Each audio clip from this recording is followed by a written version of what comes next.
افسوس نبی زادیوں کا شام میں جانا،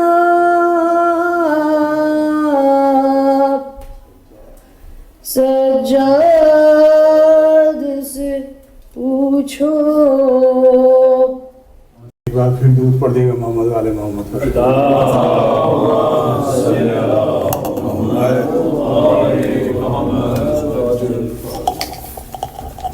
آج جیسا کہ مجلس عزا کا اہتمام امتیاز حسین بھائی چاچا کے گھر رکھا گیا ہے، اور پروردگار سے ہماری دعا ہے کہ عزاداری سید الشہداء امام حسین اسی طرح جاری و ساری رہے، اور جو بھی مومنین آئے اور جو نہیں آ سکے کسی وجہ سے، پروردگار ان کی تمام مشکلات کو آسان کرے، اور پروردگار اس عزاداری کے صدقے میں اس گھر میں رحمتیں برکتیں نازل فرمائے، اور خوشحالی ترقی ان کے بچوں کی، ان کی ہر پریشانی کو دور فرمائے، اور جو مومنین یہاں بیٹھے ہیں تشریف فرمائے ان کی تمام شرعی حاجات کو اللہ پاک قبول فرمائے اللہ کے آل محمد طفیل کے صدقے میں۔ ایک دو شعر کے ساتھ ابتدا کریں گے۔ اب کلام پاک کا آغاز مفتی صاحب نے کر دیا ہے، تھوڑی سی لائٹ کی کمی کی وجہ سے تھوڑا۔ کہو نہ حاجت ذکر شہ خدا کیا ہے، کہو نہ حاجت ذکر شہ خدا کیا ہے، حسین ہی نے تو ثابت کیا خدا کیا ہے۔ کہو حاجت ذکر شہ خدا کیا ہے، حسین ہی نے تو ثابت کیا خدا کیا ہے۔ غم حسین دلوں کا نفاق دھوتا ہے، بس اب نہ پوچھو کہ رونے کا فائدہ کیا ہے، کہ بس اب نہ پوچھو کہ رونے کا فائدہ کیا ہے۔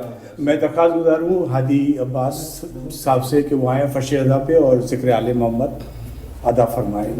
نعرہ صلوات۔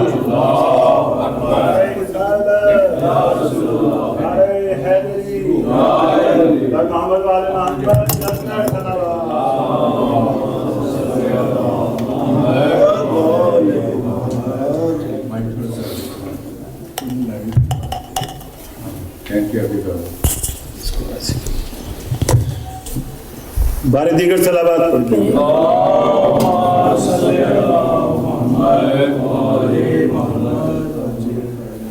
افسوس نبی زادیوں کا شام میں جانا،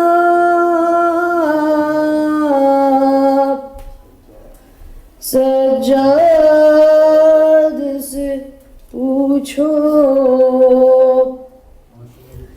سرننگے وہ ماں بہنوں کا دربار میں جانا، سجاد سے پوچھو۔ چھپتی تھی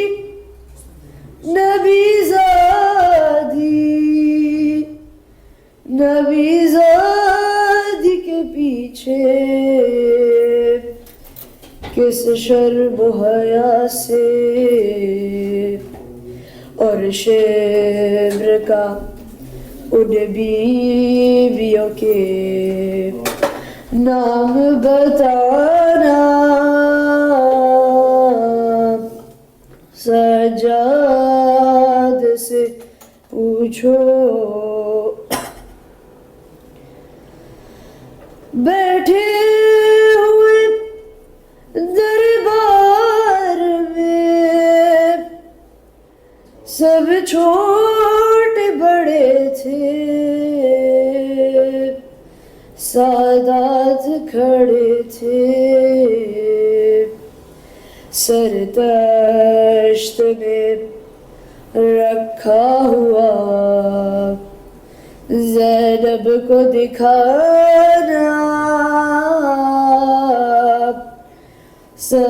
سجاد سے پوچھو۔ جب دو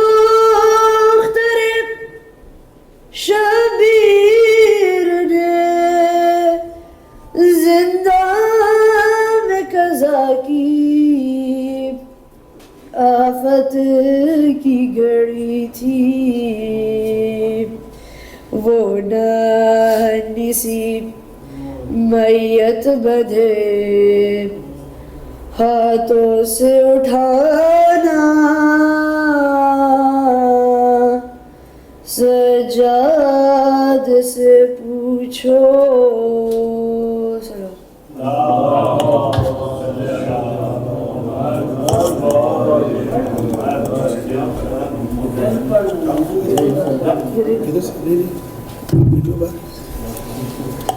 نعرہ تکبیر، نعرہ رسالت، نعرہ حیدری، محمد و آل محمد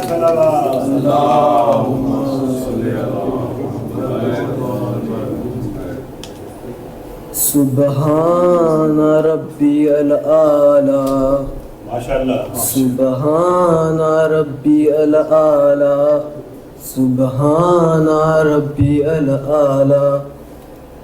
خنجر تلے حسین یہ، خنجر تلے حسین یہ دیتے رہے صدا، سبحان ربی العالی، سبحان ربی العالی، سبحان ربی العالی، سبحان ربی العالی۔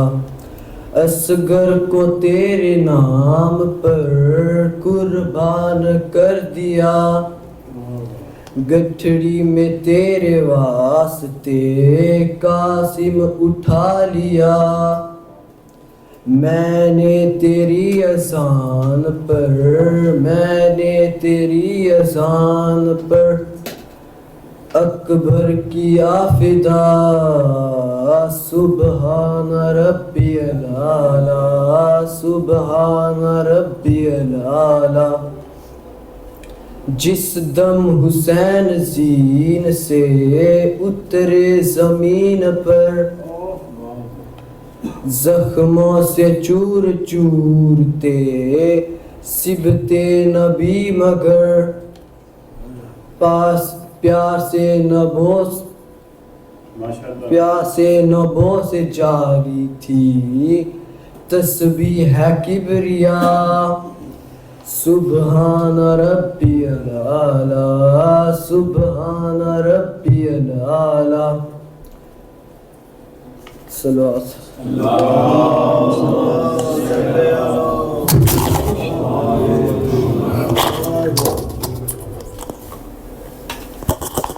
میں درخواست کروں گا شکیل زیدی صاحب سے کہ وہ فرش اعلیٰ پہ آئیں۔ ہلو ہلو،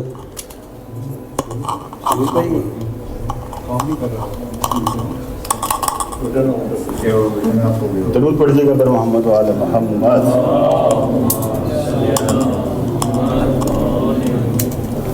ہلو ہلو، بار دیگر صلوات۔ اللہ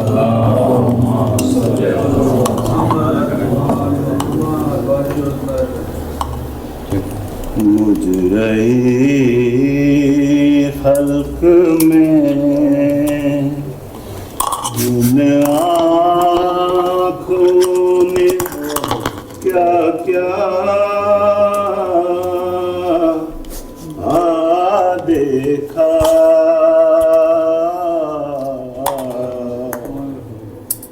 مجرے خلق میں ان آنکھوں نے کیا کیا دیکھا،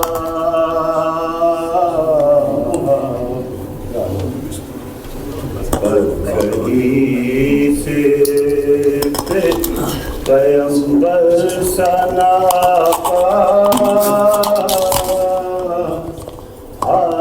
دیکھا،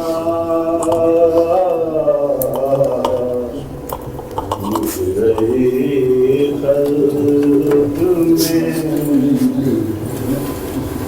میں نے دیکھا لمحے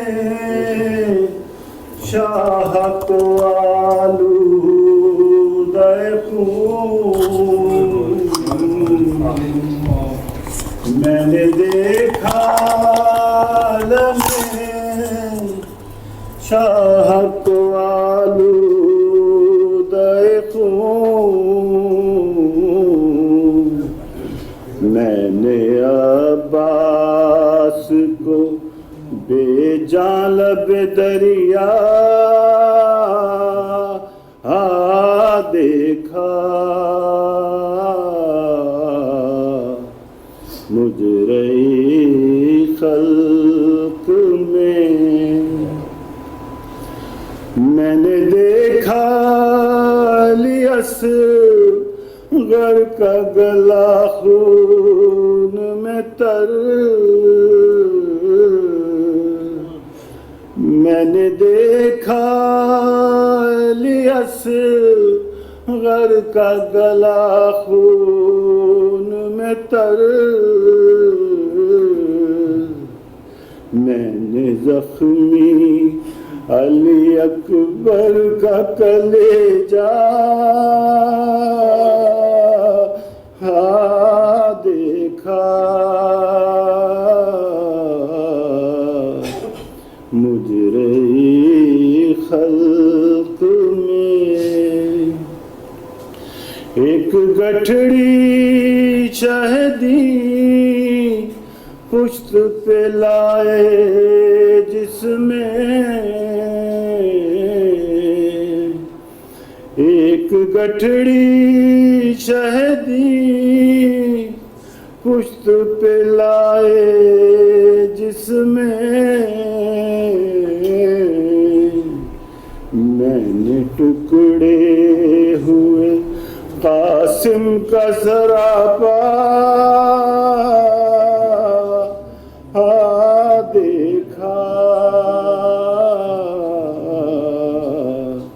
مجرئی خلق میں صلوات پڑھو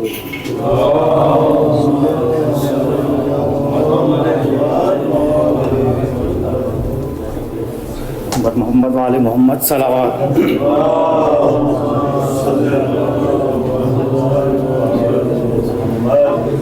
بعد حسین کس نے کہا میں یتیم ہوں بعد حسین کس نے کہا میں یتیم ہوں مقتل سے آ رہی ہے صدا میں یتیم ہوں بعد حسین کس نے کہا میں یتیم ہوں جو ہے وہ ظلم کرتا ہے مجبور جان کر جو ہے وہ ظلم کرتا ہے مجبور جان کر شاید یہی ہے میری خطا میں یتیم ہوں بعد حسین کس نے کہا میں یتیم ہوں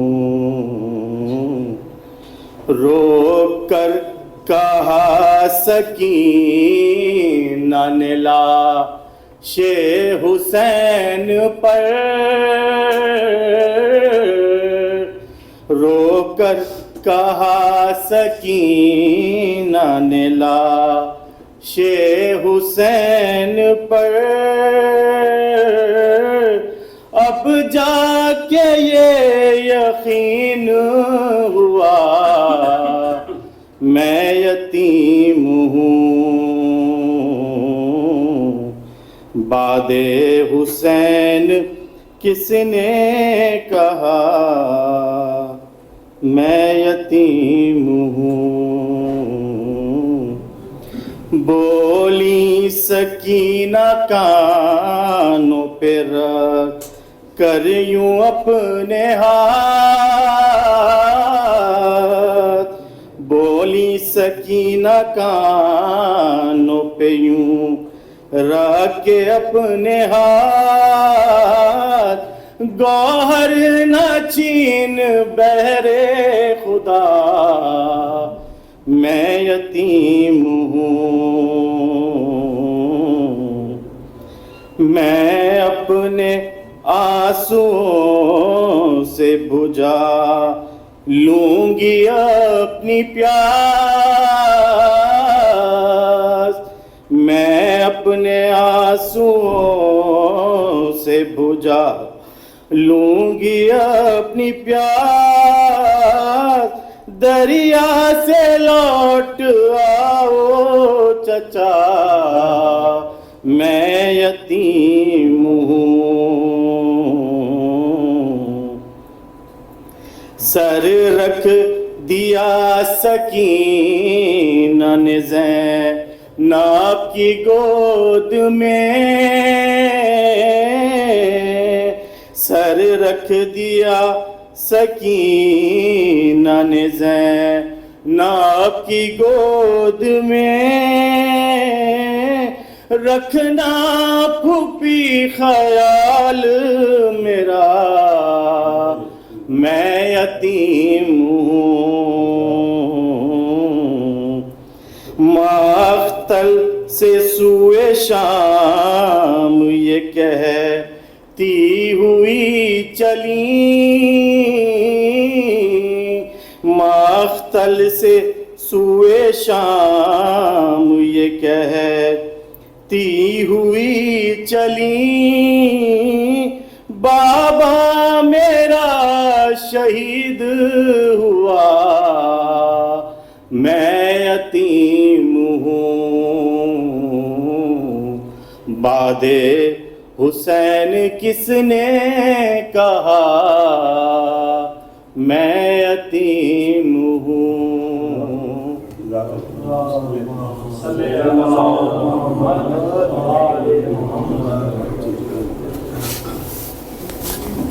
ایک بار پھر درود پڑھ دیے گا محمد علیہ.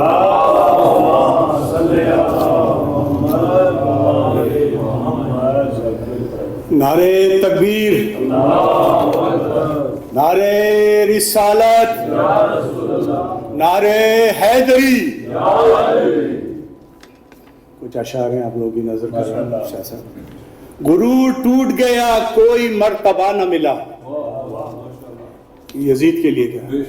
غرور ٹوٹ گیا کوئی مرتبہ نہ ملا. ستم کے بعد بھی کچھ حاصل جفا نہ ملا.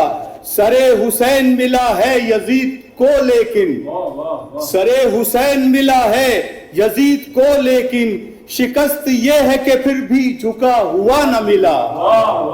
شکست یہ ہے کہ پھر بھی جھکا ہوا نہ ملا. نعرے صلوات.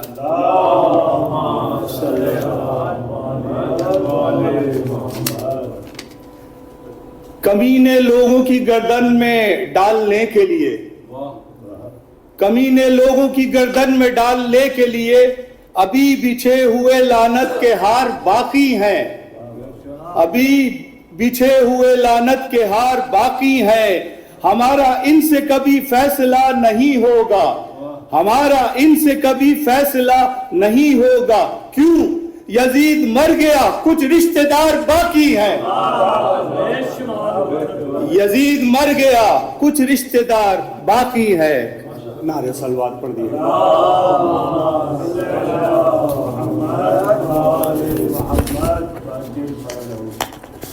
ایک کلام ہے، اس کے بعد میں ہاشم بھائی کو دعوت دوں گا، پھر ڈاکٹر صاحب قبلہ فرمائیں. یہ سوچتا ہوں کہ عابد کا حال کیا ہوگا. یہ سوچتا ہوں کہ عابد کا حال کیا ہوگا؟ اسیر ہو کہ وہ جب شام میں گیا ہوگا. سنا ہے شام میں جاتے ہی خون رونے لگا. نہ جانے شمر نے اس وقت کیا کہا ہوگا. گلے کے توق نے عابد کو کیا جھکانا تھا.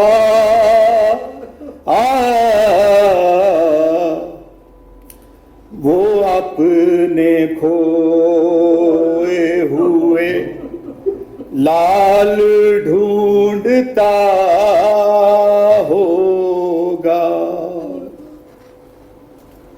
یہ سوچتا ہوں کہ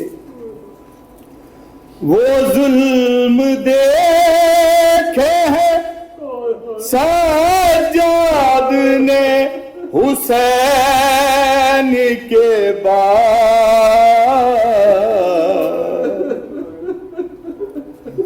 مجھے یقین ہے کہ اب تک بھی رو رہا ہوگا.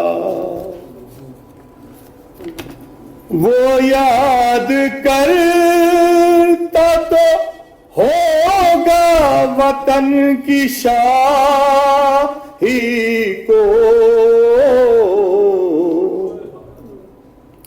بہن کو دفن جو پردیس میں کیا ہوگا. جو غور کیجئے تو عابد بشر نہیں لگتا. جو غور کیجئے تو عابد بشر نہیں لگتا.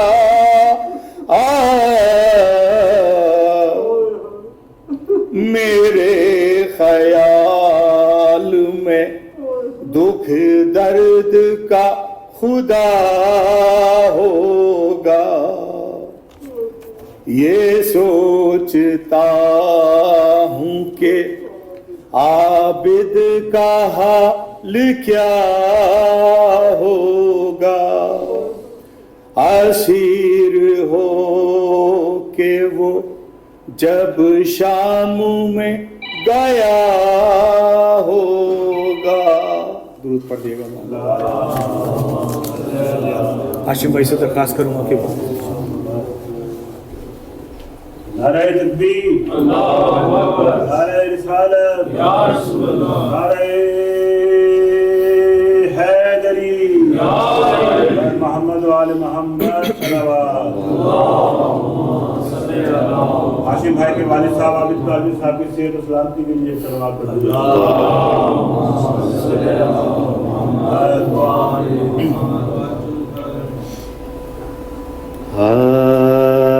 آج بھی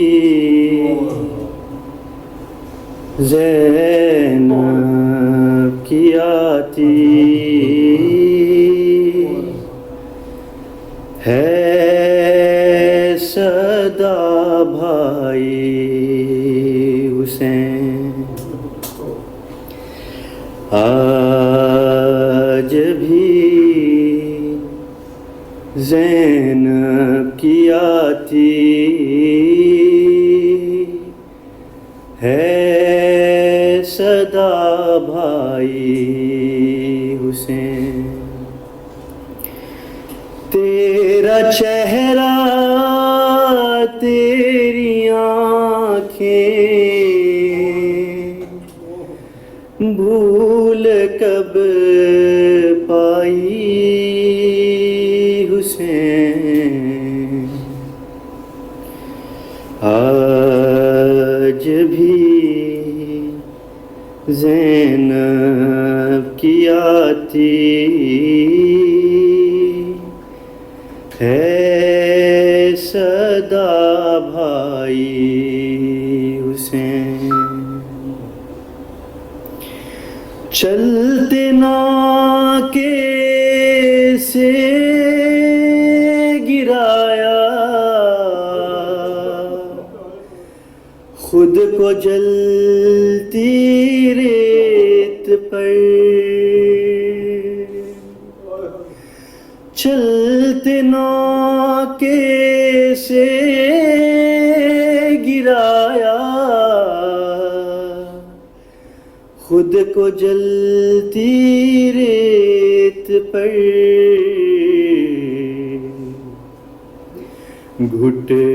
گھٹنیوں کے بل میں تیری لاش تک آئی حسین، بس میں گھبرائی تھی خنجر تجھ پہ چلتا دیکھ کر، بس میں گھبرائی تھی خنجر تجھ پہ چلتا دیکھ کر، پھر کسی مشکل میں گھر کر میں نہ گھبرائی حسین، کون تھا جو مرنے والوں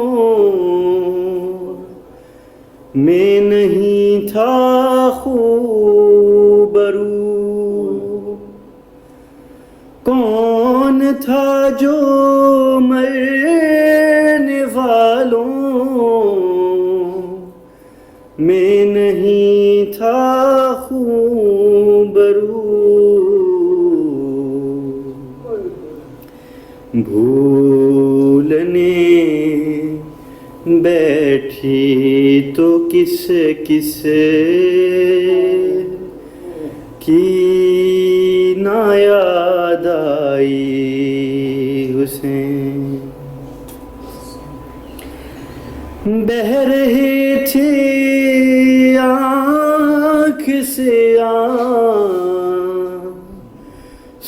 تیری رخصت کے بعد، بہہ رہے تھے آنکھ سے آنسو تیری رخصت کے بعد، پھر کوئی آنسو نہ ٹپکا، آنکھ پتھرائی حسین، ہاتھ میں کوزے لیے سب آسماں تکتے رہے، ہاتھ میں کوزے لیے سب آسماں تکتے رہے،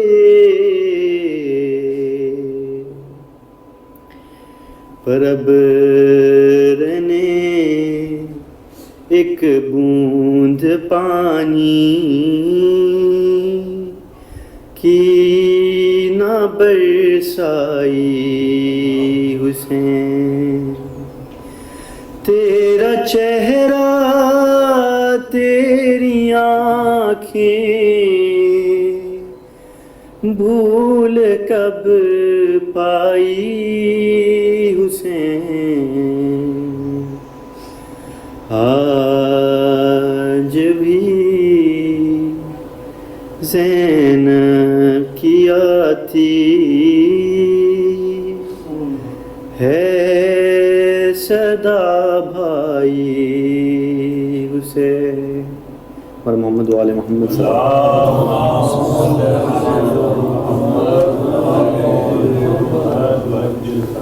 ایک بار پھر درود محمد علیہ محمد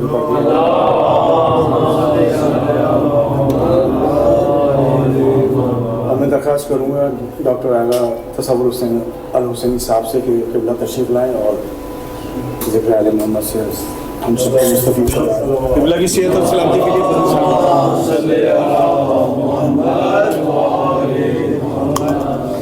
آگے آگے آ جائیں تھوڑا سا۔ نعرہ تکبیر، نعرہ رسالت، نعرہ حیدری، محمد آل محمد صلوات۔ اللہم صلی علی محمد و آل محمد۔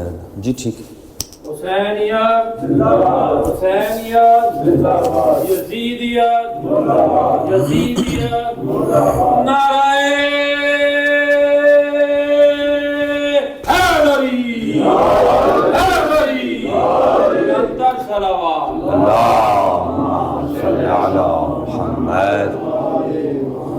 اعوذ باللہ من الشیطان اللعین الرجیم، بسم اللہ الرحمن الرحیم، الحمد للہ رب العالمین، والصلاة والسلام والتحیۃ والاکرام علی سیدنا و نبینا و شفیع ذنوبنا و طبیب نفوسنا رحمت للعالمین ابی القاسم مصطفیٰ محمد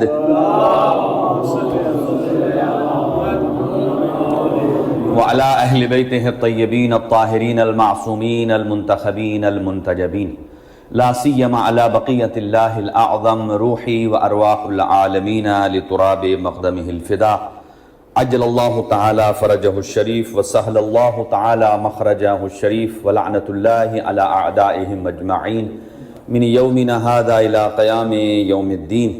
اما بعد فقد قال رسول اللہ صلی اللہ علیہ وآلہ وسلم الدنیا دار الممر ولا دار المقر، صدق رسول اللہ صلی اللہ علیہ وآلہ وسلم۔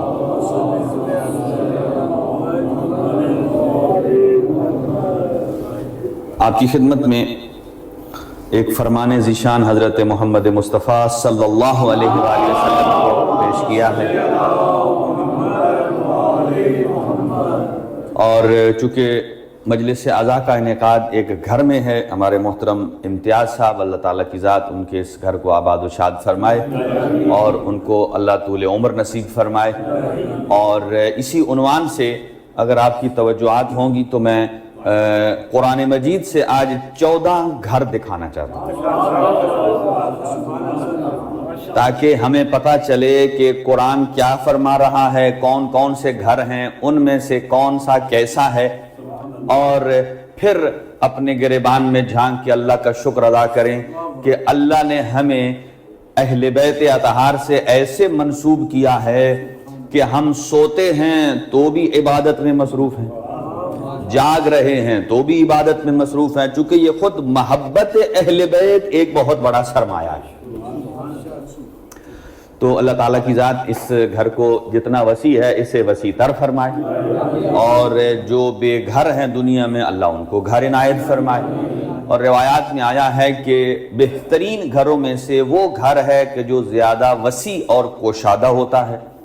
اللہ تعالیٰ کی ذات مومنین کو وسیع اور کوشادہ گھر عنایت فرمائے، اور اس کے بعد یہ بہت بڑی ایک عنایت ہے کہ جس میں ذکر اہل بیت کیا جائے۔ ذکر اہل بیت جب کہا جاتا ہے اس کا مطلب یہ ہے کہ ذکر اہل بیت ذکر خدا اور ذکر قرآن کے ہم پلہ ہے،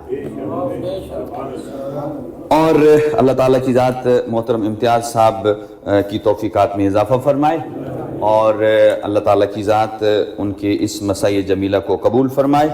آپ کی خدمت میں حضور سرور کائنات صلی اللہ علیہ وسلم ارشاد فرماتے ہیں الدنیا دار الممر، یہ دنیا خود ایک گھر ہے، یہ دنیا آپ دیکھیں مکان آپ شفٹ کرتے ہیں، بعض اوقات ایک آدمی ہے جس کے پاس مکان نہیں تھا، جب انہوں نے لیا میرے خیال ہے 5 سال رہے 10 سال رہے، پھر نئی ایک اپرچونٹی مل گئی، اللہ نے وسائل مہیا کیے. اور یہ ہوتا کب ہے؟ جب آدمی کو پتہ نہیں چلتا، بندہ کہتا ہے کہ یہ میری ایفرٹ ہے. آپ موسٹلی دیکھیے گا کہ جب انسان کنوارا ہوتا ہے تو بے گھر ہوتا ہے معمولی بات ہے، معمولاً ہی میں مثال دے رہا ہوں. اور اگر وراثت نہ بھی کسی کو ملے تو بابا جان وہ فوراً شادی سے پہلے وراثت دے نہیں دیتے، وہ بھی اپنے اینڈنگ کا انتظار کرتے ہیں ٹھیک ہے نا جی. تو جب تک انسان کنوارا ہوتا ہے تو تقریباً پیرنٹس کے ساتھ رہتا ہے، یعنی اپنے اس کے نام پر کچھ نہیں ہوتا. لیکن جیسے ہی رشتہ ازدواج میں منسلک ہوتا ہے، گویا با الفاظ دیگر کہ جب اس کا ایمان کامل ہوتا ہے تو اللہ اس کے لیے گھر کا سبب بھی مہیا کر دیتا ہے نا جی. یعنی کہ کانسیپٹ ہے، ابھی تو ہر نوجوان میں ہے کہ پہلے فیملی جوائنٹ سسٹم ہوتا تھا، اور ابھی وہاں بھی یہ ٹرینڈ چل چکا ہے کہ کم از کم جو ایک کپل ہے اس کی پرائیویسی بڑی ہی مہم اور ضروری ہوتی ہے، لہذا اس کے لیے الگ اہتمام کیا جاتا ہے. میرا بیٹا یہ اگر ادھر کھڑا ہو سکتا ہے، یہ کو رک سکتا ہے، اسے بند نہیں کر دیں. ہاں ٹھیک ہے، ہاں ایسے ایک سلوار پڑھ لیں پنکھے کے بند ہونے سے.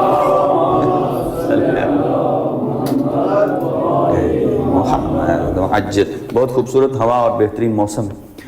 تو جیسے ہی آدمی شادی شدہ ہوتا ہے تو ایک مکان میں آ جاتا ہے، بھلے وہ کرائے کا ہی کیوں نہ ہو. یہ بات یاد رکھیے، جب اللہ سبحانہ و تعالیٰ انسان کو اولاد سے سرفراز کرتا ہے تو اس کی آمدن میں بھی اضافہ ہوتا ہے، اس کے مال میں بھی اضافہ ہوتا ہے، اور گریجولی اللہ اس کو ایک مکان عطا کر دیتا ہے.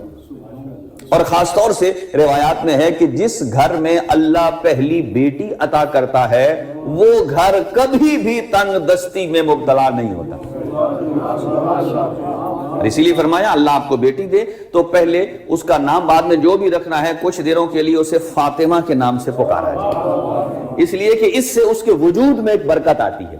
اور اگر بیٹے کا نام ہو، نام کوئی بھی جس نے رکھنا ہو رکھیں، لیکن 1 ہفتہ پہلے اس کو لفظ محمد کے نام سے پکارا جائے، ٹھیک ہے جی، اس سے ان کے وجود میں ایک برکات آتی ہے. اور یہ جو ہم نام رکھتے ہیں، یہ جو ڈاکومنٹیشن کے لیے، نادرہ کے لیے، بے فام کے لیے، یہ سب یہ ہمارے دنیا کا ایک نظام ہے کہ تاکہ ایک آدمی کا تشخص ہے، ایک آدمی کے ہو سکتا ہے ایک آدمی کے مثلا 1 سے زائد بیٹے ہیں، وہ کہ میں سب کا نام 1 رکھنا چاہتا ہوں، تو وہ کہیں گے بھئی کچھ نہ کچھ تھوڑا امتیاز رکھو تاکہ پتہ چلے کہ یہ پہلا ہے، یہ دوسرا ہے، یہ تیسرا ہے، یہ بڑا ہے، یہ چھوٹا ہے. تو یہ دنیاوی اعتبار سے ہیں. حقیقت میں تو جس نام سے پکارا جاتا ہے وہ اسی لیے کہا گیا ہے کہ قیامت والے دن اللہ تعالیٰ کی ذات باپ کے نام سے نہیں پکارے گا، ماں کے نام سے پکارے گا. خدا اتنا ساتر العیوب ہے کہ وہ بچے کہ جو جائز طریقے سے دنیا میں نہیں آئے، اللہ سبحانہ و تعالیٰ ان کی حرمت کو بھی روز محشر میں محفوظ رکھے گا. اس لیے میں بھی معروف کوئی اور ہو. اور یہ دنیا دار الممر ولا دار المقر، فرماتے ہیں یہ دنیا گزرنے کا گھر اور جگہ ہے، نہ کہ ٹھہرنے کی جگہ ہے. یہ دنیا گزرگاہ ہے، دار الممر، ممر کہتے ہیں جہاں سے گزرگاہ ہوتی ہے، اور مقر کہ جہاں آپ اپنے مقام پر رہتے ہیں. اور اسی لیے بہت سارے بندے اگر ان کا بیڈ چینج کر دیا جائے تو انہیں نیند نہیں آتی، کیونکہ وہاں استقرار ان کو جس جگہ آتا ہے مینٹلی سیٹسفائیڈ ہوتے ہیں، وہ چاہتے ہیں کہ اسی جگہ سوئیں. 14 گھر. اب سنیے، سب سے پہلا گھر ذات توحید کا ہے. ارشاد خداوندی ہے کہ ان اول بیت وضع للناس للذی ببکۃ مبارکا وہدی للعالمین، کہ اس روئے زمین پر سب سے پہلا گھر اگر کوئی بنا ہے تو اللہ سبحانہ و تعالی. اور وہ گھر بھی سمبولک ہے، مراد یہ نہیں ہے کہ اللہ تعالیٰ کی ذات اس میں کوئی آ کر رہنا ہے، نہ اللہ اس میں آ سکتا ہے اور نہ ہی اللہ سبحانہ و تعالی محدود ہو سکتا ہے. تو بتایا کہ یہ ہے کس کے لیے؟ اولو بیت وضع للناس، جو لوگوں کے لیے بنایا گیا ہے.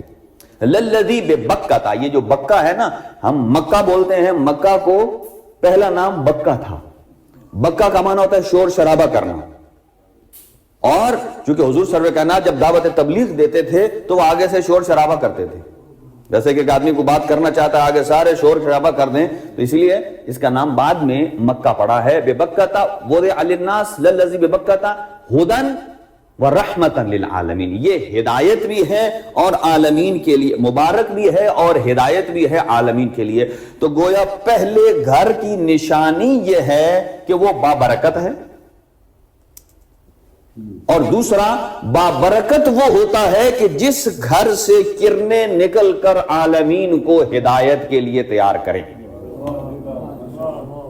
بابرکت گھر کی نشانی بتائی ہے کہ بابرکت گھر وہ ہے کہ جس کے اندر سے کرنیں نکلتی ہیں اور دنیا اس سے مستفید ہوتی ہے اور ہدایت کے راستے پر آتی ہے۔ اور اگلا جملہ عرض کروں آپ کی خدمت میں کہ اللہ سبحانہ و تعالی نے تو اس میں رہنا نہیں ہے، یہ دار نہیں ہے، بیت ہے۔ دار کہتے ہیں اس کو کہ جس میں کوئی رہا نہ ہو، بیت اسے کہتے ہیں کہ جس کے اندر کسی نے رات گزاری ہو۔ یہ جو بیت نکلا ہے مبیت سے نکلا ہے۔ مبیت کہا جاتا ہے رات گزارنے کو، اس لیے کہا جاتا ہے کہ جب شب ہجرت نبی پاک صلی اللہ علیہ وسلم نے اپنے بستر پر امیر المؤمنین کو سلایا، اس کا مطلب یہ ہے کہ مبیت کا یہ جو مقام ملا ہے یہ حضرت امیر المؤمنین کو ملا ہے۔ امیر المؤمنین اسی بستر پر سوئے ہیں کہ جس پر نبی پاک سوئے تھے۔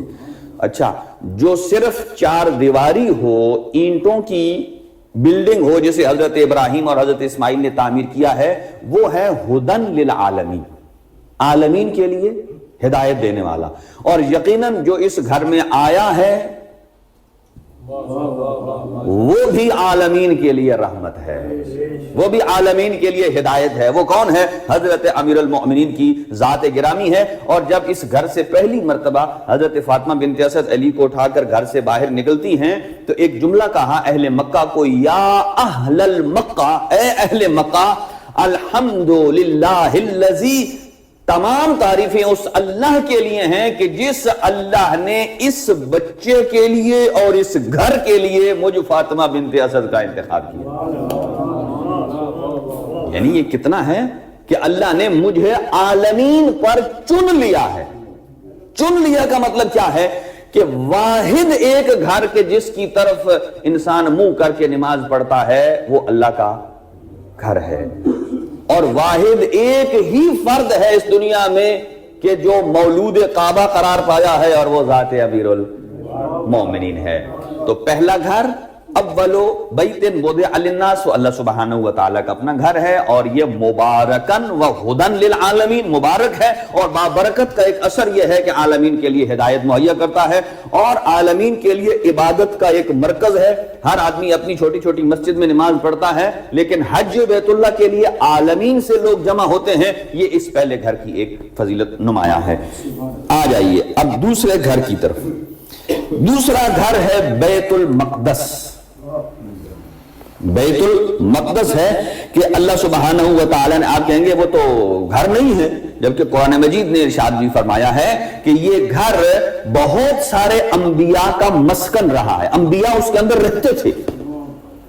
جیسا کہ مسجد کوفہ ہے، مسجد کوفہ میں 1000 یا اس کے لگ بھگ انبیاء نے وہاں سکونت اختیار کی ہے، مسجد کوفہ میں۔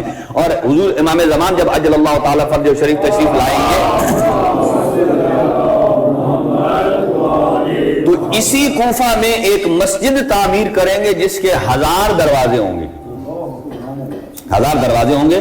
تو دوسرا گھر جو ہے وہ ہے بیت المقدس، اور یہ انبیاء کی عبادت گاہ گزری ہے۔ اور حضور سرور کائنات صلی اللہ علیہ وسلم جب معراج پر تشریف لے گئے تو سبحان الذی اسری بعبدہ لیلا من المسجد الحرام، مسجد حرام سے پہلا سفر شروع ہوا مسجد اقصی تک، اور اسی کو کہا جاتا ہے کہ دوسرا گھر، اس لیے کہ اسی کی طرف پہلے سارے منہ کر کے نماز پڑھتے تھے۔ اور جب حضور اس مسجد میں جاتے ہیں تو پتھر کے اوپر ایک عبارت دیکھتے ہیں، جو عبارت یہ ہے کہ لا الہ الا اللہ۔ یہ جب حضور معراج پر گئے ہیں اور یہ تب کی روایت ہے کہ پتھر پر دیکھا، یہ عبارت ہے لا الہ الا اللہ محمد رسول اللہ، کہ اللہ سبحانہ و تعالی واحد ہے، یکتا ہے، کوئی معبود نہیں ہے سوائے اس کے، اور محمد صلی اللہ علیہ وسلم اللہ کے رسول ہیں۔ اور پھر فرمایا کہ اس کے بعد جو جملے ہیں وَأَيَّدْتُكَ بِالنَّصِيرِهِ وَوَزِيرِهِ، کہ میں نے آپ کو آپ کے وزیر کے ساتھ آپ کی نصرت اور مددگار کے لیے آمادہ کیا ہے کہ اسمہ علی ولی اللہ، کہ ان کا نام علی ہے، ولی اللہ ہیں۔ کتنے گھر ہو گئے؟ 2۔ اب آ جائیے تیسرے گھر کی طرف۔ حضرت موسیٰ کی والدہ کا گھر قرآن مجید نے بیان کیا ہے کہ جس گھر میں موسیٰ آ جاتے ہیں وہ گھر بھی لائق ذکر قرآن بن جاتا ہے۔ اس کا مطلب یہ ہے کہ اس میں سے ایک سبق یہ ملتا ہے کہ جس گھر میں کوئی صاحب عظمت آ جاتا ہے تو یہ نشانی بتاتا ہے کہ مکان کی ویلیو پتھروں سے نہیں ہے بلکہ مکین سے ہے، کہ مکان کا مرتبہ کس سے ہے؟ مکین سے ہے۔ یہاں آپ دیکھیں بہت سارے ایسے لوگ ہیں میں بھی مکان کی اتنی ویلیو نہ ہو لیکن کسی میں کوئی تاریخی آدمی رہ گیا ہو۔ اب مجھے بتائیے وہ جو مسجد کوفہ کے ساتھ مولا علی سرکار کا گھر ہے، اگر وہ آج بولی لگائیں ہم بیچنا چاہتے ہیں تو پبلک جناب بولی سے بڑھ کے بولی لگائیں گے، کیوں؟ ویلیو مکان کی نہیں ہے، ویلیو کس کی ہے؟ مکین کی ہے، کہ میرے آقا و مولا کی نسبت اگر اس کے اندر موجود ہے، بھلے اگرچہ زمان کے ساتھ وہ تبدیلی بھی اس میں آئی ہو، تو مکان کی ویلیو کس کے ساتھ ہوتی ہے؟ مکین کے ساتھ۔ تو حضرت موسیٰ جب اس دنیا میں تشریف لاتے ہیں تو اللہ سبحانہ و تعالیٰ اس گھر کا تذکرہ کر رہا ہے کہ حضرت قرآن فرماتا ہے وَأَوْحَيْنَا إِلَىٰ أُمِّ مُوسَىٰ، ہم نے حضرت موسیٰ کی والدہ پر وحی کی ہے، ان ارضعی ہے کہ ان کو ایک ڈبے میں ڈال کر پانی کے سپرد کر دیں۔ تو یہ کون سا گھر تھا؟ تیسرا، کہ جو اس قابل ہوا جس میں حضرت موسیٰ اس گھر میں تشریف لائے ہیں، تو اللہ سبحانہ و تعالیٰ نے اس کو بیان فرمایا ہے، اور اس میں کمال ایمان مادر موسیٰ کو بیان کیا گیا ہے کہ ماں کی محبت بھی ہو اور ساتھ اللہ کا حکم بھی ہو۔ یہ کیا کہتی ہے؟ ماں کی محبت کہتی ہے کہ دریا کے حوالے نہ کرے کیونکہ اس سے پہلے کوئی سابقہ نہیں ہے۔ ہم تو یہاں اچھی بھلی پروٹیکٹیو بوٹ ہونا اس میں اپنے بچے کو ڈال کے نہیں کرتے، اور انہوں نے تو ایک ہلکے سے وہ لکڑی کا بنا ہوا تھا اس میں ڈال کے، یہ ماں کی محبت کہتی ہے نہ ڈالنے دیا جائے، لیکن حکم پروردگار کیا کہتا ہے کہ اسے ڈال دیا جائے۔ تو بی بی نے اس وجہ سے روایات میں آیا یہ گھر لائق تعظیم ہوا ہے کہ بی بی نے اپنی محبت پر اللہ کے حکم کو مقدم رکھا،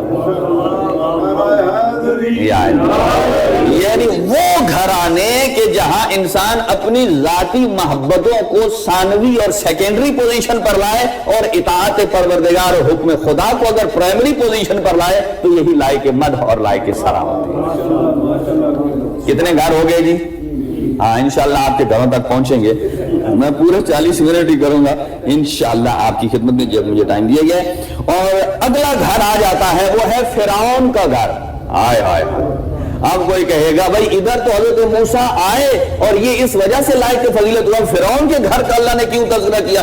اسی لیے کئی لوگ کہتے ہیں نا کہ جب مثلا کوئی خنزیر کا نام آئے نا تو فوراً اس کے اوپر ٹھیک ہے نا وہ لان تان ہوتا ہے، ٹھیک ہے، لیکن وہ بعض اوقات لوگ آیت بھی لکھی ہو نا، ایک جگہ ٹرینڈ ہوا تھا کہ آیت بھی تھا تو کسی بندے نے اس کے اوپر تھوکا، کہا یہ تو خنزیر ہے، اور کسی نے اسے بتایا ارے بھائی یہ قرآن کا حرف ہے، قرآن کی الفاظ ہیں، جب اللہ سبحانہ و تعالی نے قرآن کے اندر لکھ دیا ہے تو یہ بھی 6666 آیات کا حصہ ہے، وہاں اعجاز ہے، اللہ سبحانہ و تعالیٰ نے کسی وجہ سے لکھا ہے کہ میں بھی یہ خنزیر سمبولک ہو اور بہت سارے ایسے ہوں کہ جو چیرنے پھاڑنے اور حیوان مفترس کا اس کا کردار رکھتے ہوں، تو اللہ اسے سامنے رکھ کے ان کی مذمت کو بیان کر رہا۔ دیکھیں جانور کا تو کوئی اس میں وہ نہیں ہے نا کہ وہ تو نہ سوچتا ہے نہ سمجھتا ہے۔ تو فرعون کا تذکرہ کیوں ہوا؟ اس لیے کہ جب کئی دنوں سے حضرت جو موسیٰ کی والدہ نے ان کو ڈالا اس میں کیا کہتے ہیں صندوق میں ڈالا، اور وہ کتنے دن بعد فرعون کے قصر کے قریب گیا؟ ایسا تو نہیں نا ادھر سے کیا اور سیدھی لے رہے ہیں ادھر جناب تک لگ گیا، اور 1-2 دن۔ اچھا مجھے بتائیے کہ ایک رات بھی آپ کر لیں، ٹھیک ہے، تو ایک رات اس ماں نے کیسی گزاری ہو؟ کہ پتہ نہیں کدھر گیا، لہریں کدھر لے گئیں میرے بچے کو. لیکن یاد رکھیے روایات میں یہ ہے کہ سفر بھی الٹا تھا. نارملی جس طرف نہر کی وہ ہوتی ہے نا، بہاؤ ہوتا ہے لہر کا، اس کے اوپر جو آپ کاغذ ڈالیں گے ادھر ہی جائے گا. لیکن حضرت موسیٰ کا جو وہ تھا نا صندوق، یہ الٹ چل رہا تھا، لہریں ایسے تھیں اور یہ ادھر جا رہا تھا. تو روایات میں آیا ہے کہ یہ بھی ایک انڈیکیشن ہے کہ یہ ایک قسم کا یہ جو آنے والا ہے یہ طرف مقابل کا مقابلہ کرنے کے لیے آیا ہے. گویا ایک طرف سے فرعونیت کی لہر بہ رہی ہے اور اسے کاٹ کر جو اس پر غالب آتا ہے وہ موسیٰ خدا ہوتا ہے، خدا ہوتا ہے. یعنی دشمن کی شیطنت یا اس کے حربوں کو کاٹ کے جب اس پر غالب آتا ہے تو یہ کردار موسوی ہے. تو جب قریب آئے تو حضرت آسیہ نے لیا تو کیسے روایات میں جو چیز بیان ہوئی ہے، پہلے آیت قرآن بیان کرتا ہوں کہ فرعون کے محل میں آیا. یہ بیعت فرعون ہے. یہ بات یاد رکھیے کہ گھر کی مختلف صفات ہیں، ان میں سے ایک صفت یہ ہے کہ جب بھی آپ اپنے گھر میں رہیں تو ہر دروازے کے شروع میں بسم اللہ الرحمن الرحیم ضرور پرنٹ کر کے لگائیں. بسم اللہ، اس بسم اللہ کی بہت بڑی برکت ہے. اور خود اس سے بڑی کیا ہے، ایسی پروٹیکٹیو، ایک قسم کی پروٹیکٹیو بیل ہے کہ جرم سے پہلے بچا لیتی ہے. اس میں اتنا اثر تو ہے کہ فرعون کو بھی پتا تھا کہ میں جھوٹا خدا ہوں، کسی دن میری خدائی بہ جانی ہے. جس گھر میں رہتا تھا ہر دروازے پر بسم اللہ الرحمن الرحیم کو لکھا تھا. روایات میں آیا ہے اس بسم اللہ کی وجہ سے اس کی موت گھر میں نہیں آئی. کہاں غرق ہوا ہے؟ دریا میں. تو بسم اللہ الرحمن الرحیم کی کتنی برکت ہے. اور جیسے ہی وہاں پہنچتے ہیں اور حضرت آسیہ گویا کہ ان سے پہلے انتظام کر رکھا تھا. میں جلدی مختصر کروں. اور یہ کیوں ذکر کیا ہے فرعون کے گھر کو؟ اگر فرعون کی وجہ سے تذکرہ نہیں کیا، یہ حضرت آسیہ کی وجہ سے تذکرہ ہوا ہے. یہ تذکرہ جو ہوا ہے اس گھر کا وہ حضرت آسیہ کی وجہ سے ہوا ہے. اور اس کے لیے لکھا ہے کہ اب یہ نہ کوئی آیت ہے نہ کوئی روایت ہے. یہ ایک اسکالر کے جملے ہے کہ جو کہ نان مسلم ہے. وہ کہتا ہے کہ خدا دشمن کے گھر میں چاہے تو نبی کی پرورش کر سکتا ہے. خدا چاہے تو دشمن کے گھر میں اپنے نبی کی پرورش کر سکتا ہے. اچھا، حضرت موسیٰ کی تو اللہ نے دشمن کے گھر میں کی اور آپ نے مان لیا ہے، تو ابو طالب تو دشمن خدا بھی نہیں ہے. حضرت ابو طالب علیہ السلام تو دشمن خدا بھی نہیں ہے. یعنی اس کا مطلب یہ ہے کہ اللہ سبحانہ و تعالیٰ کا سید الانبیاء اگر جس گھر میں پرورش پا رہے ہیں وہ محبین پروردگار کا مقام ہے، ان کا گھر ہے. اور اگلا جملہ سنیے، پھر اس کی تفصیل زیادہ ہے. نمبر 5، حضرت آسیہ نے جب پال لیا تو اس پرورش کے نتیجے میں اللہ سے دعا کی کہ اے اللہ تو مجھے حضرت موسیٰ کو بچانے کے نتیجے میں جنت میں ایک گھر عطا کر دے.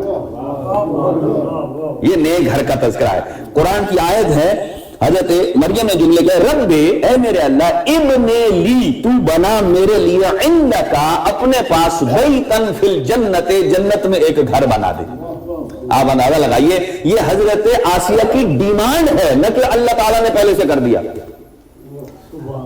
ایک نبی کو چند دنوں کے لیے پالنے کی ڈیمانڈ حضرت آسیہ کیا لے رہی ہے کہ جنت میں میرا گھر بنا دے. اور جس کو 17 سال حضرت ابو طالب اور حضرت فاطمہ بنت اسد پالتی رہی ہو، انہیں اللہ سے ڈیمانڈ کرنے کی ضرورت ہی نہیں ہے، بلکہ اللہ نے ان کے بچوں کو قسیم النار والجنہ کی منزل عطا کر دی. لہذا کتنے گھر ہو گئے؟ ہاں جی، گنتی آپ رہی. اگلا گھر آ گیا حضرت لوط علیہ السلام کا. اس کا بھی تذکرہ ہے، جو دیکھنا چاہتا ہے تو جارڈن میں دیکھ سکتا ہے. حضرت لوط علیہ السلام جارڈن میں تھے، اور آج بھی جس تذکرے کی وجہ سے قرآن میں ذکر ہوا ہے وہ آج بھی مونومنٹ موجود ہے. اور وہ کیا ہے کہ جارڈن میں حضرت لوط علیہ السلام کی قوم ایک برائی میں مبتلا تھی اور عذاب الہی آیا، اور اللہ سبحانہ و تعالیٰ نے، اس کی بھی ڈیٹیل ہے، اللہ سبحانہ و تعالیٰ نے اپنے حبیب کو فرمایا کہ آپ یہاں سے نکل جائیے اور تاکہ اس بستی پر عذاب آئے. آپ اپنے گھر میں گئے, اپنی فیملی اور ازواج کو لیا اور جو بھی تھے ان کو کہا کہ آپ آگے آگے چلے. میں یہ اللہ کی قرآن کے الفاظ ہیں کہ نبی آگے نہیں چلے, یہاں پیچھے چلے. نارملی امام اور ہادی آگے چلتا ہے راستہ دکھانے کے لیے, یہاں پیچھے چلے ہیں. اور جو سبب بیان کیا گیا ہے اس لیے کہ اس میں ان کے اہل و عیال شامل تھے. بعض اوقات خاندان کے پیچھے چلنا ان کی حفاظت کی ذمہ داری ہو جاتی ہے, ان کی حفاظت کی ذمہ داری ہو جاتی ہے. اور پیچھے چلے اور حکم دیا کہ اپنے خانوادے سے کہہ دیجئے کہ آپ نے پیچھے مڑ کر نہیں دیکھنا. اور یہ پیچھے پلٹ کر دیکھنے کی حکمت کیا تھی کہ آپ پیچھے دنیا کو نہیں دیکھنا, نہیں کہا آپ جب آگے چلیں گے تو پیچھے سے عذاب آ جائے گا اور آپ تو چونکہ نبی ہیں آپ دیکھ کر برداشت کر جائیں گے, لیکن آپ کے فیملی والے دیکھ کر برداشت نہیں کریں گے. لہذا حضرت نے فرمایا اللہ کے حکم سے کہ پیچھے پلٹ کر نہیں دیکھنا. اور جیسے ہی آگے جاتے ہیں, توجہ رکھیے گا یہ آپ سے متصل جملہ ہے, کہ جیسے ہی آگے جاتے ہیں تو حضرت لوط کی زوجہ نے پیچھے پلٹ کر دیکھا. اس کے دل میں کچھ کیوریسٹی تو آئی ہوگی کہ یہ کیوں منع کر رہے ہیں. ہاں جی, کیونکہ ان میں ہوتا ہے کہ جس چیز سے روک رہے ہیں اسی میں کوئی نہ کوئی فضیلت ہوگی, یہ روکا کیوں ہے. ہمارے ہاں تو کوئی ہوتا وہ کہتا شاید اس لیے روکا ہے کہ وہاں کوئی سیکنڈ وائف نہ ہو تاکہ پتہ نہ چل جائے. جی ہاں, یہ تھوڑے تھوڑے والے ہر جگہ میرے ساتھ پیش آتے ہیں. صلی اللہ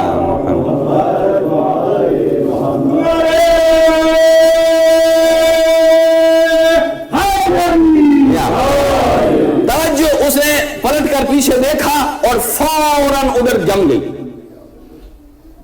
اور اسی جمنے کا مونومنٹ آج موجود ہے. دنیا دیکھنے جاتی ہے کہ یہاں کوئی اللہ کے نبی تھے, یہاں کوئی گھر تھا, اللہ کے نبی نے حکم دیا تھا پیچھے پلٹ کر نہیں دیکھنا. اس کا مطلب یہ ہے, اور جو روایت میں درج ہے وہاں یہ کہا جاتا ہے کہ نجات کے لیے اللہ پر بھی ایمان ضروری ہے اور اللہ کے نبی پر بھی ایمان ضروری ہے.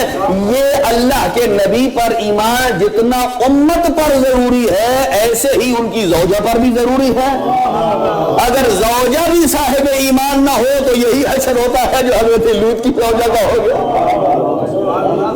یہ حشر ہوتا ہے کیا وہ جم گئی. آج تک جارڈن اس سے کتنے پیسے کماتا ہے سال میں, اب اس میں زیادہ حاشیہ نہیں لگا. یہ گھر حضرت لوط علیہ السلام کا تھا, اس کا بھی تذکرہ ہوا ہے. اس میں بھی ایک کریکٹر ہے جو عرض کر دیا آپ کی خدمت میں. آگے گھر آ جاتا ہے حضرت نوح علیہ السلام. حضرت نوح علیہ السلام مجھے بتائیے اللہ کے نبی ہیں؟ بالکل ہیں. اب یہاں ایک کریکٹر تھا جنہوں نے نبی کی بات کو نہیں مانا, یہاں دو کریکٹر ہیں. ہاں جی, یہاں حضرت نوح علیہ السلام کی جو بیوی ہے وہ ہمیشہ جب حضرت نوح نے کشتی بنانا شروع کی تو کشتی آپ کو پتا ہے وہ کتنی بڑی تھی, وہ میرے خیال ٹائٹینک سے بھی کہیں بڑی ہوگی, اور اس زمانے میں اس کا کوئی تصور ہی نہیں تھا. تو حضرت نوح کی زوجہ جو راویہ جس کا نام تھا وہ اپنے بیٹے کو 3 باتیں کہتی تھی. دیکھو تیرے باپ نے ساری زندگی کوئی پیسہ جمع ہی نہیں کیا, یعنی تیرے باپ نے ساری زندگی کوئی پیسہ جمع ہی نہیں کیا, اس کا اللہ پر اتنا بھروسہ ہے وہ جتنا مانگتا ہے اتنا دے دیتا ہے, یا جتنا آتا ہے وہ کھا لیتا ہے, کل کے لیے کہتا ہے وہ اور دے گا, پیسہ جمع نہیں. اور دوسرا اپنے بیٹے کو کہتی تھی ذرا مجھے یہ بتاؤ تیری عقل کیا کہتی ہے کہ تیرا باپ یہ کشتی کہاں چلائے گا.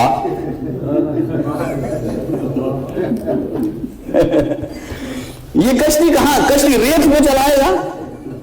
اس سے پہلے تو کوئی ماڈل ہی نہیں تھا, یہ کہاں چلائے گا, ریت میں چلائے گا. اتنی بڑی کشتی کے لیے تو اتنا پانی چاہیے, سمندر چاہیے, نہ تو یہاں کہیں سمندر آئے گا, پہلے تو اتنی جمع پونجی نہیں ہے, اور جو ہے وہ پھٹے لے کر جناب یہ کشتی بنانا شروع کر دیا, یہ چلے گی کہاں.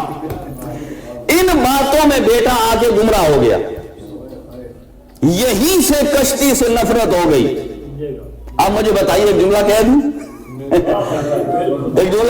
مجھے یہ بتائیے کہ اللہ تعالیٰ کی ذات نے اللہ کے نبی نوح علیہ السلام کو حکم دیا کہ آپ کشتی بنائیے, اور یہ بات حضرت نوح کو معلوم تھی کہ ایک طوفان آنے والا ہے, اور اپنے اصحاب کو بھی آپ نے بتایا کہ ہر چیز میں سے ایک ایک جفت لے کر اس کشتی میں سوار کرنا ہے، اور وہی بچے گا جو اس کشتی میں سوار ہو جائے گا، جو نہیں بچے گا وہ مارا جائے گا۔ چنانچہ حضرت نوح علیہ السلام نے کشتی بنائی اور انہوں نے جب کہا اس میں بیٹھیں تو بیٹے کو گمراہ کیا، اور جیسے ہی پانی جب بھرا ایک تندور سے پانی نکلا اور جیسے ہی جل تھل مچ گئی۔ اب وہ کشتی جو ماں کہتی تھی کہ ادھر اب آپ کہاں چلائے گا، وہ کشتی آب یعنی پانی کے دوش پر آ گئی، اتنی بلند گئی، اور وہاں جا کر حضرت نوح علیہ السلام نے اپنے بیٹے سے کہا کہ اے اللہ اسے بچا لے، اب یہ غوطے کھا رہا ہے۔ اللہ نے فرمایا لیس من اہلک، یہ بھی گھر کے افراد میں سے ایک فرد۔ ایک جملہ ہے کہ گھر چار دیواری کا نام نہیں ہے، گھر اہل و عیال کا نام ہوتا ہے، اسی لیے قرآن نے استعمال فرمایا قوا انفسکم واہلیکم نارا، صرف اپنی عبادت اور نماز روز اور حج عمرے میں مصروف نہ رہنا، اپنے آپ کو بھی بچانا، اپنی اولاد کو بھی بچانا واجب ہے۔ قوا انفسکم واہلیکم نارا، اپنے آل اولاد کو بھی، فیملی کو بھی آگ سے بچاؤ۔ جب کہا کہ یہ تو ہوتا کھا رہا، اللہ نے فرمایا یہ تو تیرے اہل میں سے بھی نہیں ہے۔ اس کا مطلب یہ ہے کہ وہاں ایک کریکٹر تھا، یہاں دو ہیں۔ جیسے امت پر نبی پر ایمان واجب ہے، ایسے ہی نبی کے بیٹے پر بھی ایمان لانا واجب ہے، نبی کی زوجہ پر بھی ایمان لانا واجب ہے۔ اب مجھے بتائیے، اب بیٹے کی غلط تربیت ماں نے کی ہے یا باپ نے؟ ماں نے کی ہے، باپ تو نبی ہے، ہم سوچ بھی نہیں سکتے۔ اچھا تو بدنامی کس کی ہوئی؟ حضرت نوح کی۔ اب قرآن میں کہیں حضرت رابعہ کا ذکر نہیں ہے، کہاں تذکرہ ہے؟ ایک نبی کا بیٹا راہ راست سے ہٹ گیا۔ اس کا مطلب یہ ہے کہ یعنی بہت سارے، یہ علامہ اظہر حسن زیدی صاحب کا جملہ ہے، وہ بڑے خوش اسلوب تھے، خوش بیان تھے، بعض اوقات جملوں میں وہ سمجھانا چاہتے تھے، اور وہ کہتے تھے کہ ایسی ہی بے تہذیب ماؤں کو دیکھ کر اللہ نے فرمایا اگر ایسی ہی کوئی بے ادب خاتون ہوگی، بھلے کسی نبی کی زوجہ بن جائے، میں اسے اولاد نہیں دوں گا، میں اسے کنواری وہ کیا ہے بغیر اولاد کے ہی رکھوں گا۔ تو حضرت نوح علیہ السلام کا گھر یہ اور ہو گیا، اور اگلا گھر آ جاتا ہے بنی اسرائیل کے گھر۔ یہ بنی اسرائیل کے گھر وہ ہیں کہ قرآن مجید فرماتا ہے وَأَوْحَيْنَا إِلَى مُوسَىٰ وَأَخِيهِ، ہم نے حضرت موسیٰ اور ان کے بھائی پر وحی کی ہے کہ آپ کیا کریں، أَن تَبَوَّأَ لِقَوْمِكُمَا بُيُوتًا، کہ آپ اپنی قوم کے لیے گھروں کو گھر بنائیں، تعمیر کریں، اور وَاجْعَلُوا بُيُوتَكُمْ قِبْلَةً، اور اپنے گھروں کو بنی اسرائیل کے لیے قبلہ بنا دیں۔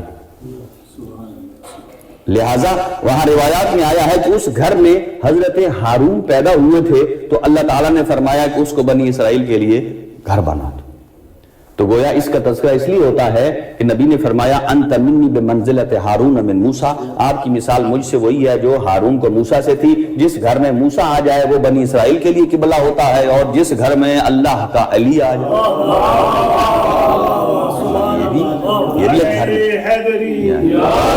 اور میں یہ کہوں کہ اگر جس گھر میں آپ اور ہم رہتے ہیں شاید اتنی برکت میں نہ آئے، لیکن جس گھر میں اگر علی کا ذکر ہو جائے، اولاد علی کا ذکر ہو جائے، یہ دیکھیں کتنا اچھا پوسٹر لگا۔ یعنی جو بھی ہے، یعنی اس کا مطلب یہ ہے، میں اپنے دوستوں کو مثال دیتا ہوں کہ جو گھر میں مولا غازی عباس کا علم لگاتے ہیں، یہ علم ایک علامت ہے، یعنی ایک پہچان ہے کہ یہ گھر علی والوں کا ہے، یہی پہچان ہے نا۔ اگر مثلا کوئی بندہ دوسرے شہر سے ایک گاؤں میں آ جائے اور وہاں وہ چاہے کہ میں نے رات گزارنی ہے، تو وہ کہاں جائے گا؟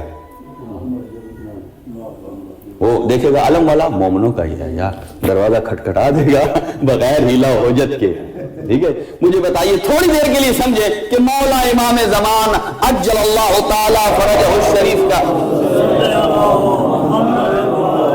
مولا کا ظہور ہو گیا ہے، اور مولا تشریف لے آیا کسی ایسی جگہ، اب مولا نے رات گزارنی ہے۔ مولا کہیں گے کس گھر میں رات گزارو؟ وہ علم والا گھر ہے، یقیناً وہ میرا ماننے والا ہوگا، میرے جد کا ماننے والا ہے۔ دروازہ کھٹکھٹائیں گے، کون؟ میں زمانے کا امام قبلہ، آپ اندر تشریف لے آئیے۔ اب گھر کے اوپر تو علم ہے، لیکن اندر کوئی ایسا ڈرائنگ روم نہیں ہے، کوئی ایسی سیٹنگ نہیں ہے جہاں زمانے کے امام کو بیٹھا سکے. اسی لیے کہا جاتا ہے کہ جہاں آپ کا ڈرائنگ روم ہو اس میں سے بہت ساری احتیاط کے ساتھ تصویریں بھی لگانی پڑتی ہیں, کہیں ایسا نہ ہو یہ فیملی آپ کی تو محرم ہے لیکن زمانے کے امام کی تو محرم نہیں ہے. لہذا بہت ساری چیزیں ایسی ہوتی ہیں کہ اس کمرے کو معین کرنا. اور وہ بعد میں عرض کرتا ہوں آپ کی خدمت میں. اور جلدی جلدی 2 گھر 3 رہ گئے ہیں. قوم سمود کا گھر, قوم سمود کا گھر یہ پہاڑ سے تراشتے تھے اور پہاڑوں کے اندر رہتے تھے. تو یہ ان کا تکبر تھا کہ اس گھر میں ہم نے ہمیشہ ہمیشہ کے لیے رہنا ہے. تو روایت یعنی آیت یہ بتاتی ہے کہ جتنے بھی گھر مضبوط بنا لیے جائیں, وَلَوْ كُنْتُمْ فِي بُرُوجٍ مُشَيَّدَةٍ, اگرچہ آپ شیشے کے بنے ہوئے محلوں میں بھی رہ جائیں, لیکن جب اللہ کا پیغمبر اسرائیل علیہ السلام آتے ہیں تو نہ انہیں دروازے کھلے ہونے کا احتیاج ہے. اگلا قارون کا محل, جلدی سے قرآن کی آیت بتاتی ہے کہ فَخَسَفْنَا بِدَارِهِ فَخَسَفْنَا بِهِ وَبِدَارِهِ الْأَرْضِ, کہ قارون تو مال کے اعتبار سے مشہور ہے, اور جب اس نے بنا لیا سب کچھ داخل ہونے لگا تو فرمایا ہم نے قارون اور اس کے گھر کو اس سمیت زمین میں دھنسا دیا. یعنی جس مال میں برکت نہ ہو, جس مال میں اللہ اور اس کے رسول کا حصہ نہ ہو, تو وہ مشابہ مال قارون ہے, اور جیسے قارون دھنسا ہے جیسے یہ بھی دھنس جائے گا. اب آگے آ جائیے 2 گھر اور جلدی سے بتاتا ہوں. اور ایک ہے مکڑی کا گھر, سورت ہے پوری سورہ عنکبوت, جس میں قرآن مجید ارشاد فرماتا ہے مثل الذین اتخذوا من دون اللہ اولیاء, جن لوگوں نے اللہ کے علاوہ اور لوگوں کو اپنا ولی بنا لیا ہے. ٹھیک ہے, ولی 3 ہی ہیں, اللہ, رسول اور وہ جس نے حالت رکوع میں زکات دی ہے. اس کے علاوہ جس کو انہوں نے ولی بنا لیا ہے کا مثل العنکبوت, وہ مکڑی کی طرح ہے. کس طرح مکڑی کی طرح ہے؟ اتخذت بیتن, کہ وہ گھر بناتی ہے. ان احون البیوت لبیت العنکبوت, سب سے کمزور گھر اگر کسی کا ہے تو وہ مکڑی کا گھر ہے. لیکن اس سے بھی کمزور مخلوق وہ ہے کہ جو اس کے جال میں بھی پھنس جاتی ہے, اور وہ کیا ہے؟ مکھی. لیکن قرآن فرماتا ہے کہ اوہن البیوت, سب سے کمزور ترین گھر اگر کوئی ہے تو وہ عنکبوت کا ہے, یعنی مکڑی کا ہے. اس میں فضیلتیں بیان ہوئی ہے اور یہاں مذمت بھی ہے. یعنی گھروں میں سب سے کمزور گھر عنکبوت کا ہے, اور کمزور مخلوق مکھی ہے, اور اس میں پھنس جاتی ہے. جب چھٹے امام سے پوچھا گیا کہ اللہ نے مکھی کو کیوں خلق فرمایا, فرمایا لِيُذِلَّ بِهِ الْجَبَابِرَ, تاکہ یہ جابروں کو ذلیل اور خوار کرے. دیکھیں نا, ایک بادشاہ تھا, اس کے منہ پہ مکھی بیٹھتی تھی, وہ ادھر سے اڑاتا تھا ادھر آ کے بیٹھ جاتی تھی, ادھر سے اڑاتا تھا ادھر آ کے بیٹھ جاتی تھی. کہا تو اتنا بڑا جابر ہے, اتنا بڑا حاکم اور ظالم ہے, تیری طاقت تو مکھی سے بھی کم ہے, یہ بھی تیری قدرت میں نہیں ہے. کہا لِيُذِلَّ بِهِ الْجَبَابِرَ, یہ جابر کو ذلیل کرنے کے لیے آتی ہے.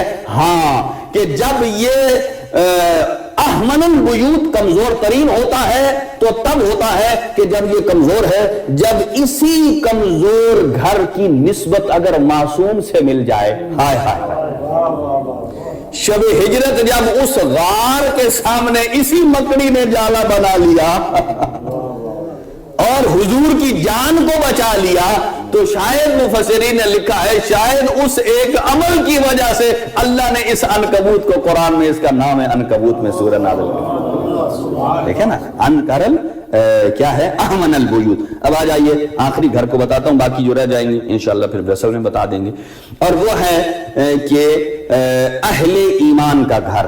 قرآن فرماتا ہے فی بیوت اذن اللہ, کہ اہل ایمان, صاحبان ایمان, مقامات بلند رکھنے والی جو ہستیاں ہیں وہ جن گھروں میں رہتی ہیں, ان ترفع, اللہ نے اجازت دی ہے کہ ان مقاموں کو بلند کیا جائے. وَيُذْكَرُ فِيهَا اسْمُهُ, اس لیے کہ ان گھروں میں اللہ کا نام لیا جاتا ہے. يُسَبِّحُ لَهُ فِيهَا بِالْغُدُوِّ وَالْآصَالِ, کہ جن گھروں میں صبح اور شام اللہ کا ذکر ہوتا ہے وہی اللہ کی نگاہ میں ایسے چمکتے ہیں جیسے زمین والوں کے لیے آسمان کے ستارے چمکتے. چونکہ ہم تو زمین پر رہتے ہیں نا, اکا دکا کوئی ستارے نظر آ جائیں آج کی دنیا میں چونکہ نیچے لائٹنگ زیادہ ہوتی ہے تو ہمیں کتنے اچھے لگتے ہیں. آپ سمجھ لیں اگر آپ ستاروں پہ چلے جائیں تو زمین کیسے چمکے گی. جن گھروں میں ذکر پروردگار ہوتا ہے یہ گھر ایسے چمکتے ہیں جیسے آسمان کے ستارے. اور پھر فرمایا صرف یہ نہیں ہے کہ صبح و شام تسبیح پروردگار کو پکڑ لیں. اگلی ایک صفت بیان کی اور اسی پر تمام کر رہا ہوں کہ صرف تسبیح پڑھ لینا یہ بھی ایک کمال ہے اور یہ مقدمہ بھی ہے ایک بڑے عمل کے لیے. فرمایا ان گھروں میں رجال ایسے مرد رہتے ہیں لا تلہیہم تجارت ولا بیع، یہ تجارت بھی کرتے ہیں یہ بیع بھی کرتے ہیں. بیع کا مطلب خرید و فروخت بھی کرتے ہیں، لیکن یہ بیع اور تجارت خرید و فروخت کا ان کا بزنس یہ جو ہے ان ذکر اللہ و اقامت الصلاۃ و ایتاء الزکات، یہ بزنس اور خرید و فروخت نہ ان کو اللہ کے ذکر سے روکتا ہے، نہ انہیں اللہ کی نماز سے روکتا ہے، نہ انہیں اللہ کی زکات سے روکتا ہے. اس کا مطلب یہ ہے کہ ہر وہ بزنس جو خرید و فروخت کے ساتھ ہو، جس گھر میں صاحب بزنس رہتا ہے وہ گھر آسمان والوں کے لیے چمکتا ہے، لیکن یہ بزنس اس کی نماز کے لیے رکاوٹ نہ بنے، اس کی زکات کے لیے رکاوٹ نہ بنے اور اس کے ذکر پروردگار کے لیے رکاوٹ نہ بنے تو تب یہ گھر چمکتا ہے. اور پھر فرمایا اس گھر میں وہ رہتے ہیں یخافون یوما یتقلب فیہ القلوب والابصار، وہ اتنے خوف زدہ ہوتے ہیں اس دن کے لیے جس دن سارے دل منقلب ہو جائیں گے. تو یہ صفت بیان ہوئی ہے، تو باقی جو گھر رہ گئے انشاءاللہ عرض کر دیں گے بعد میں آپ کی خدمت میں. تو اللہ تعالیٰ کی ذات اس گھر پر اس ذکر کے صدقے میں رحمتیں نازل کرے، اور جس گھر کی اوپننگ ذکر محمد و آل محمد سے ہوتی ہے تو آپ یوں ہی سمجھ لیجئے کہ اس گھر کی اینٹوں میں بھی برکت ذکر شامل ہو جاتی ہے. اور جس کا ذکر ہو رہا ہے اس کا نام ہے غیرت اللہ. شہادت سجاد ہے نا، زیادہ نہیں، صرف 4 یا 5 منٹ.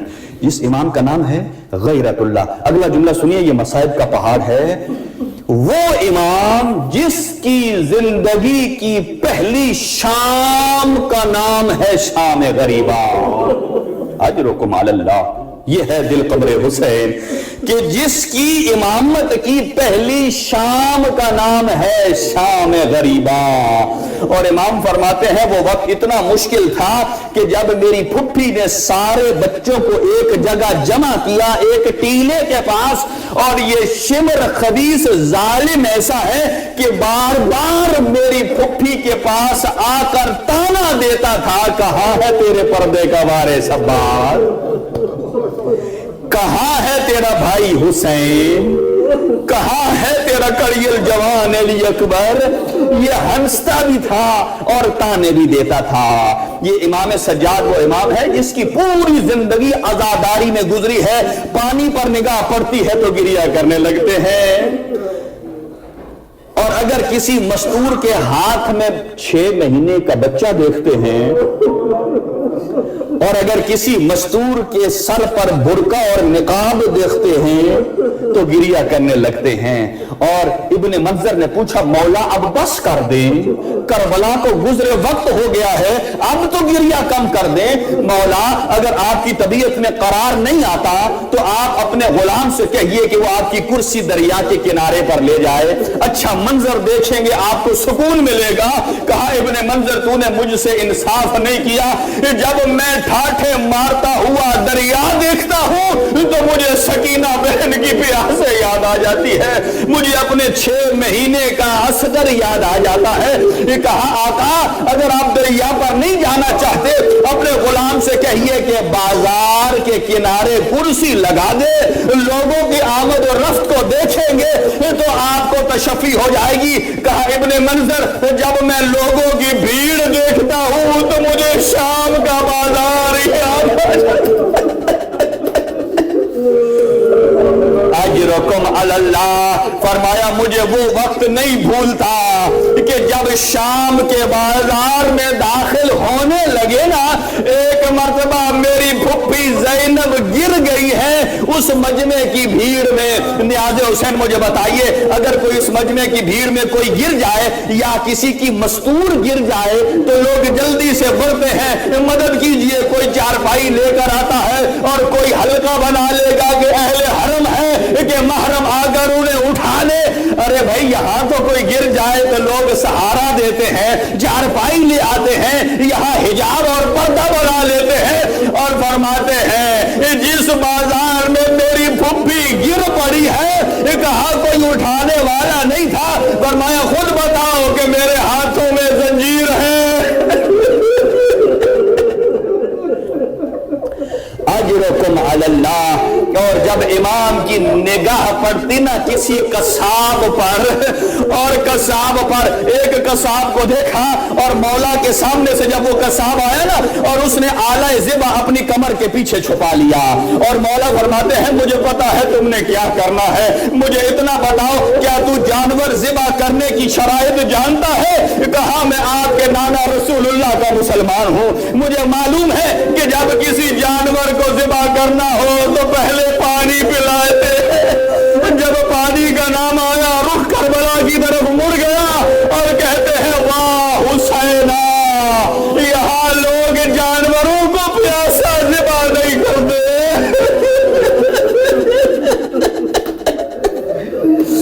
اجرکم علی اللہ۔ اور پھر کہا بتا اگلی شرط کیا ہے؟ کہا اگلی شرط یہ ہے کہ جب جانور کو ذبح کیا جاتا ہے کند خنجر سے نہیں اور تیز دھار آلے سے ذبح کیا جاتا ہے۔ فرمایا وہ ظالم کند خنجر سے ضربے مارتا رہا۔ اجرکم علی اللہ۔ آخری جملہ سنیے آزادارو تمام۔ کہا اور بتا کیا شرط ہے؟ کہا آپ کے نانا کی شریعت کا حکم ہے جب کسی جانور کو ذبح کرنا ہونا اسے باقی جانوروں سے الگ کر لیا جاتا ہے تاکہ کوئی جانور ذبح ہوتے نہ دیکھے۔ اور پھر کربلا کی طرف رک کر کے کہتے ہیں واہ غربتہ، یہاں لوگ ایک حیوان کو دوسرے حیوان کے سامنے ذبح نہیں کرتے، لیکن واہ علی کی بیٹیاں ارے 70 قدم پر ارے بھائی کو ذبح ہوتے دیکھتی رہی۔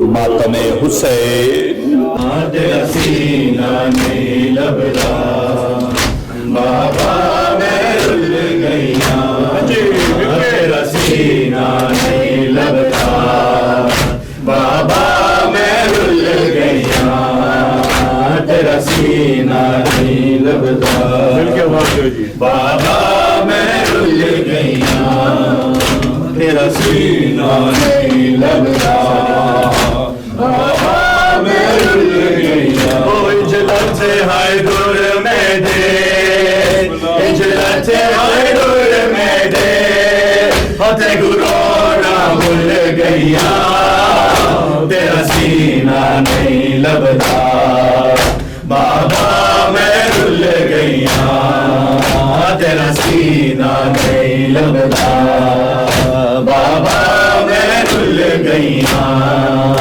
تیرا سینہ نہیں لبدا بابا میں رل گئیاں، تیرا سینہ نہیں لبدا بابا میں رل گئیاں، بسم اللہ سینہ نہیں لبدا بابا میں رل گئیاں، تیرا سینہ نہیں لبدا بابا میں رل گئیاں، تیرا سینہ نہیں لبدا بابا میں رل گئیاں، تیرا سینہ نہیں لبدا بابا میں رل گئیاں۔ بابا میں گشام سے لوگانے تیرے بعد کنیزی کچھ منگیا، بابا میرے بعد لوگانے تیرے بعد کنیزی کچھ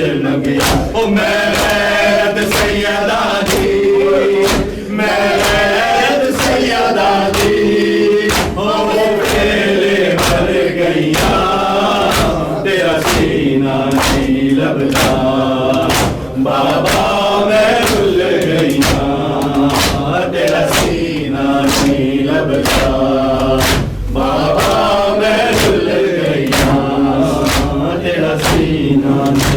لبدار بابا میں رل گئیاں مل کے بولو جی سینہ نہیں لبدا بابا میں رل گئیاں تیرا سینہ نہیں لبدا بابا میں رل گئیاں تیرا سینہ نہیں لبدا بابا میں رل گئیاں تیرا سینہ نہیں لبدا بابا میں رل گئیاں وہ جدو گل دے زیبا چلیا میں بول گلو کے دے دی وہ جدو گل دے زیبا چلیا میں بول گلو کے دے دی وہ نہیں ملے اثر تیرا نہیں ملے اثر تیرا ادھر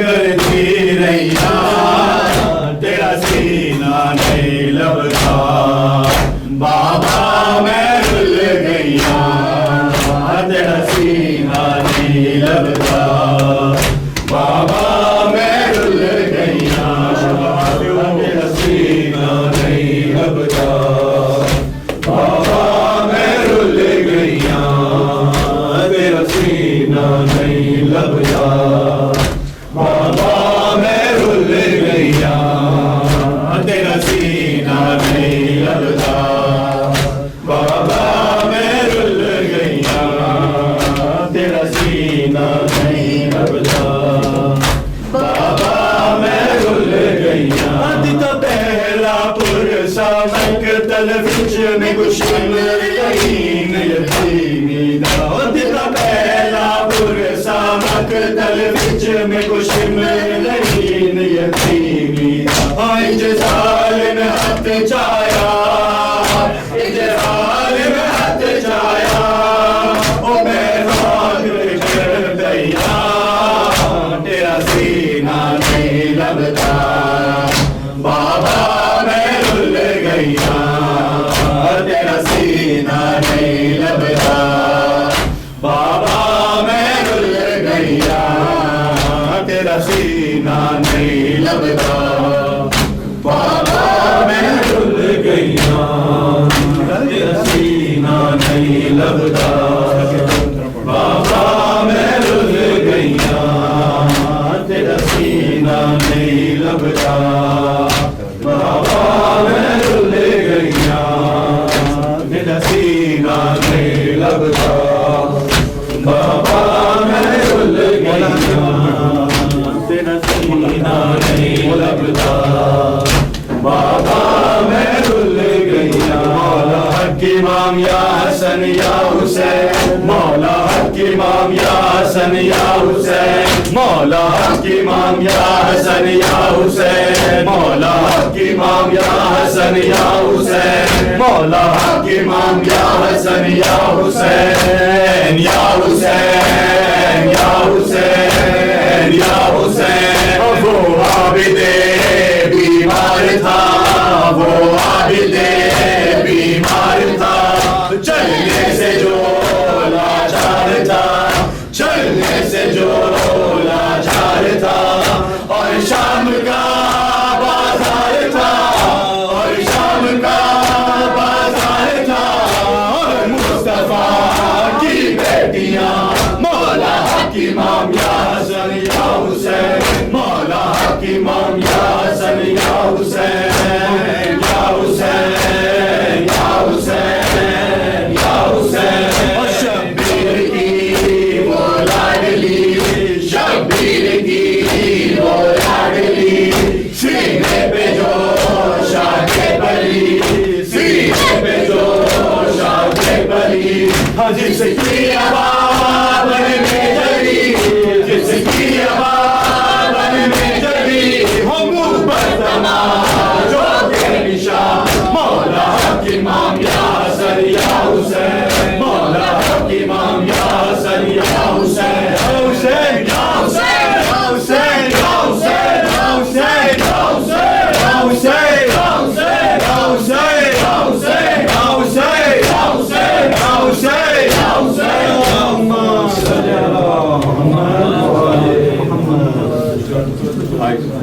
السلام